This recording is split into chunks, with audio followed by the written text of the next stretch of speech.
د افغان تعلیمي اکاډمي د یوټیوب چینل درنو مینوالو او ګرانو زده کوونکو السلام علیکم ورحمت الله. په دې هیله چې ټول به روغ او جوړ یاست. ګرانو زده کوونکو په تېر لوست کې موږ تاسې بلخ د مدنیت زانګو وویل. زموږ تاسې نننی درس چې دی ولسي ادبیات او لنډۍ.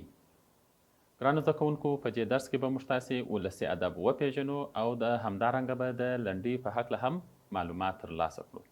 مخکې له دې چې په درس پیل وکړو زه له تاسې څخه دوې پوښتنې کوم.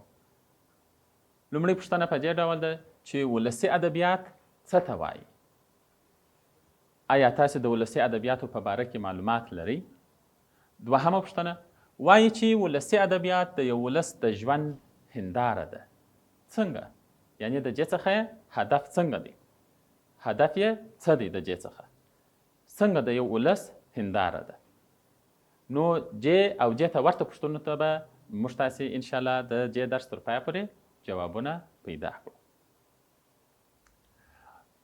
زموږ مخکې له دې چې پر ولسي ادبیاتو وغږېږو زموږ تاسې مخکې له دې چې پر ولسي ادبیاتو وغږېږو یو وارې موږ ته مهمه ده چې ادبیات او د هغه ډولونه وپېژنو.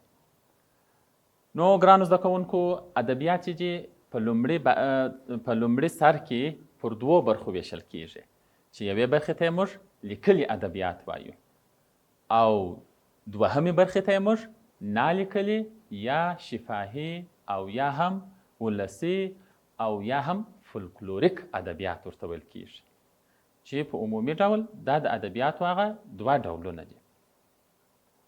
موږ او تاسو یې نن پر نالیکلي ادبیاتو پر دې باندې غږېږو. مخکې له دې چې درس ته راسو موږ او تاسې اوس د لیکلو او نالیکلو ادبیات ترمنځ فرق وایو چې لیکلي ادبیات کم ادبیات او نالیکلي ادبیات و کوم ادبیات ته ویل کیږي. ګرانو زده کوونکو لیکلي ادبیات و هغو ادبیاتو ته ویل کیږي چې تر موږه پورې هغه په کتابي بڼه یا په لیکلې بڼه تر موږه را رسېدلي وي د یو کتاب په شکل باندې. او نالیکلي ادبیات بیا هغه ادبیاتو ته ویل کیږي چې هغه تر موږه پورې په نالیکلې بڼه یا په شفاهي بڼه تر موږه را رسېدلي وي. د کتاب په شکل تر موږه نه وي را رسېدلي. راځو د دوی ترمنځ نورو توپیرو ته هم لکه مخکې چې مې یادونه وکړله چې لیکلي ادبیات چې تر موږه په لیکلې بڼه یا کتابي شکل را رسېدلي وي. اوس مثلا لکه د خوشحال بابا کلیات، د رحمان بابا دیوان، د حمید بابا دیوان او یا هم داسې دې ته ورته د نورو شاعرانو د شعرو دیوانونه او یا هم د هغوی د شعرونو کلیات چې تر موږه پورې په لیکلې بڼه را رسېدلي دي. او نالیکلي ادبیات چې دي هغه په شفاهي توګه تر موږه را رسېدلي دي. په شفاهي توګه په دې معنی چې د یوه نسل څخه و بل نسل ته په شفاهي توګه را رسېدلي وي. مثلا له پلاره څخه زوی زده کړی دي، له زوی څخه مثال د هغه زوی زده کړی دي، دغسې سلسله پر سلسله نسل پر نسل باندې دا را انتقال سوي. اوس مثلا موږ د هغو څخه ښه بیلګې لکه لنډۍ یا لکه متلونه چې موږ یې بیلګې لرو. بل فرق یې دا دی چې د لیکلي ادبیاتو شاعر او لیکوال د دې دا معلوم دی. اوس مثلا کله چې موږ تاسې د عبدالرحمن بابا یا د خوشحال بابا شعرونه وایو په پای کې د هغوی تخلصونه یا نومونه راغلي دي نو هغه معلوم دي، شاعران معلوم دي. او د نالیکلي ادبیاتو بیا شاعر او لیکوال معلوم نه وي. یعنی کله چې موږ تاسې یوه لنډۍ واورو یا یو متل واورو نو موږ سره باید دا فکر پیدا نسي چې دا د دې شاعر او یا د دې لیکوال څوک و، ځکه چې دا په ولس کې دونه عامې سوي دي دا لنډۍ و متلونه او دې ته ورته چې هغه لومړنی ویونکی د خلکو له ذهنه لوېدلی دي او د خلکو په ذهن کې د هغه نوم نسته، نو ځکه ټوله له دوی څخه استفاده کوي. بل فرق چې دی چې لیکلي ادبیات چې دا په ټولنه کې د لوستو خلکو لخوا رامنځته کیږي. یعنې په ټولنه کې هغه کسان چې باسواده دي، سواد لري، درس یې ویلی وي، د هغو خلکو لخوا رامنځته کیږي. او نالیکلي ادبیات چې دي هغه په ټولنه کې د نالوستو خلکو لخوا څخه رامنځته کیږي. هغه کسان دي چې دا نالوستي هغه کسان دي چې دوی درس نه دی ویلی، مکتب ته نه دي تللي، کتاب و قلم و د دې سره اشنایي نه لري، نو خو بیا هم دغه ادبي ذوق او استعداد الله پاک ورکړی وي او د شعرونه او لیکنې شعرونه او یا هم دې ته ورته نورې لنډۍ یا بګتۍ یا دې ته ورته نور. د نالیکلي ادبیاتو بل فرق چې دی هغه دی چې دی په ټولنه کې د نالوستو خلکو لخوا څخه رامنځته کیږي، چې هغه خلک دي چې دی درس مکتب نه دی ویلی خو بیا هم دا ادبي ذوق لري او دغه شعرونه وایي. بل فرق چې دی چې لیکلي ادبیات چې دی تر ډیره حده پورې لیکوال کوشش کوي چې په یو معیاري بڼه نسبتاً داسې یو معیاري بڼه چې هغه منل سوي په دا ډول لهجه باندې دی خپله لیکنه وکړي، او په نالیکلو ادبیاتو کې چې دی هغه تر ډیره حده پورې لیکوال هغه خپله لهجه یا خپلې کلیوالي خبرې یا خپل کلیوالي لهجه په پام کې نیسي، نو تر ډیره حده پورې پر خپله کلیوالي لهجه باندې دی خپل شعرونه او شعرونه وایي. دا و د لیکلو او نالیکلو ادبیات ترمنځ توپیرونه.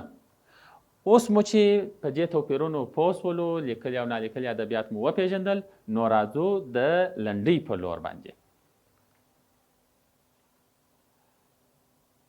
لنډۍ څه ډول شعر دی؟ لکه څنګه چې موږ مخکې وویل، لنډۍ دا د ولسي ادبیاتو یا د شفاهي ادبیاتو یو خورا مهم ډول دی چې موږ تاسې ورسره اشنا یو، تر ډیره حده پورې اورېدلي مو دي د خلکو څخه او یا مو هم په کتابونو کې لیدلي دي. دا یو داسې شعر دی چې په نورو ژبو کې د دې ساری نه پیدا کیږي یا ساری نه لیدل کیږي، او دا هغه شعر دی چې دوې مصرې لري چې لومړۍ مصره یې لنډه ده نه څپې او دوهمه مصره یې اوږده او 14 څپې ده.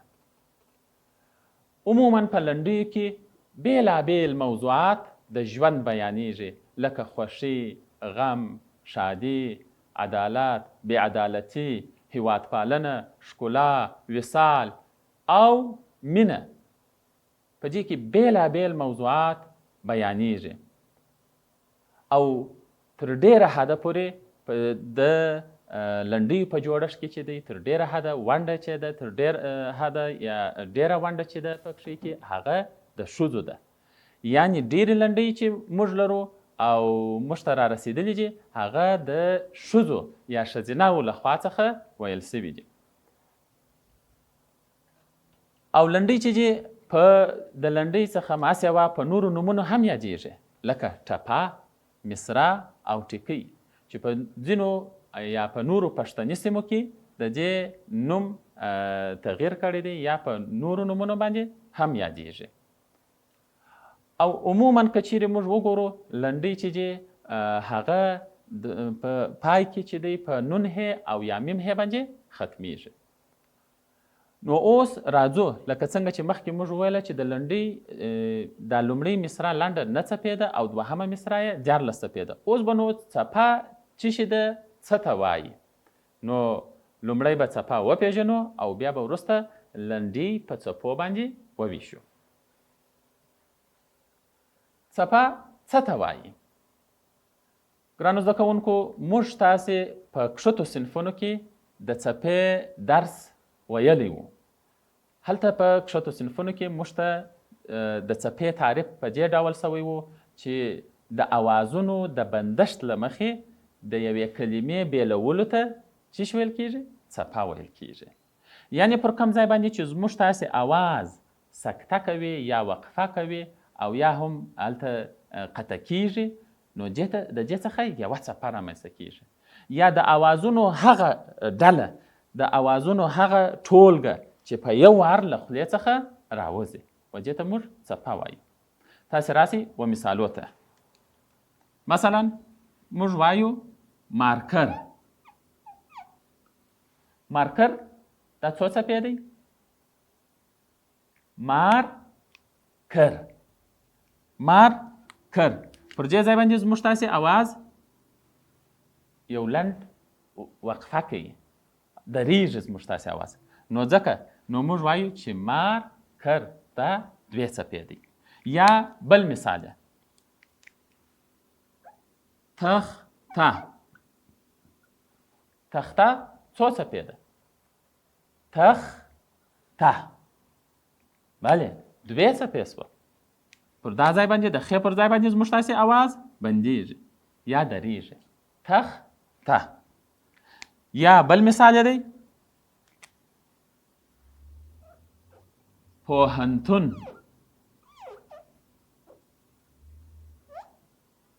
پوهنتون. پوهنتون څو څپې دی؟ نو اوس راځو پر کوم ځای باندې چې زموږ اواز درېږي یا قطع کېږي، موږ پر هغه ځای باندې هم خط راکشي وو. پر دې ځای باندې پوهنتون. نو څو څپې شول؟ 3 څپې.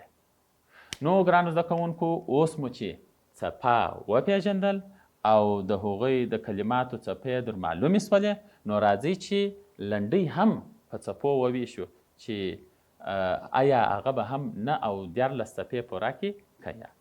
سترګې به ولې اوښکې نه کړي چې په موسم د خوشحالۍ راغلل غمونه.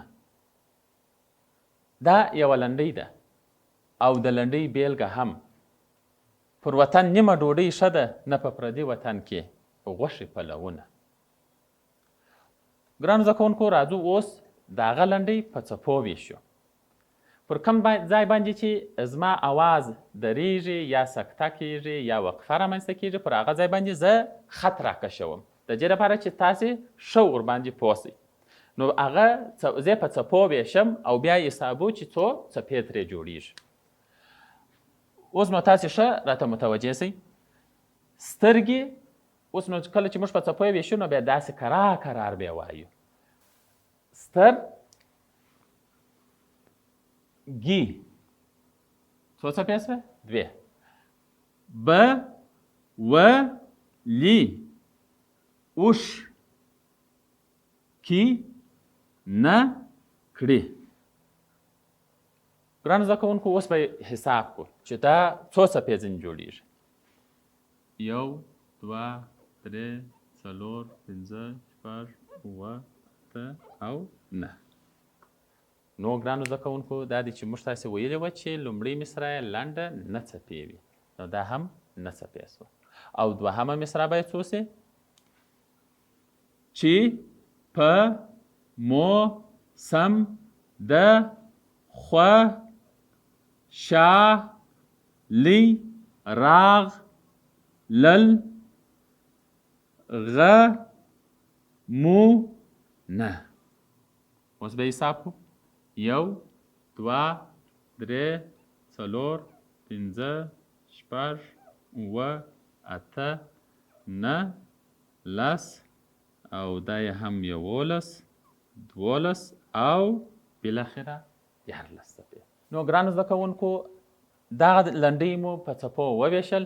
اوس راځو تاسې به هم دا لنډۍ په خپلو کتابچو کې په څپو ویشئ. زه درته وایم، پر وطن نیمه ډوډۍ ښه ده، نه په پردي وطن کې غوښې پلونه. پاس په کمر ولاړه ګله، نصیب د چا یې اوبه زه در خېژومه. دا لنډۍ به تاسې په خپلو کتابچو کې اوس دستي په څپو وویشئ چې آیا 9 یا 14 څپې ترې جوړېږي او که یا. ګرانو زده کوونکو، دا و زموږ تاسې د نن ورځې درس. ستاسې کورنی کار چې دی، په کتاب کې چې کومې لنډۍ راغلې دي، هغه لنډۍ به تاسې په خپلو کتابچو کې ولیکئ او بیا به یې په څپو وویشئ. تر بیا د خدای په امان.